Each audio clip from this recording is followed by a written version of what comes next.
Sa mga kababayan ko, sa kapwa kabataan, bumoto tayo ng tama dahil dito nakasalalay ang kinabukasan nating lahat. Kailangan natin ng abogado na may prinsipyo, paninindigan at integridad sa ating legislative branch sa gobyerno natin.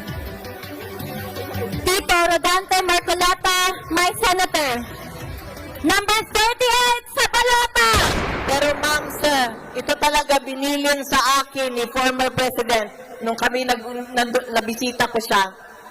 Huwag niyo daw kalimutan ang Duterte na kandidato.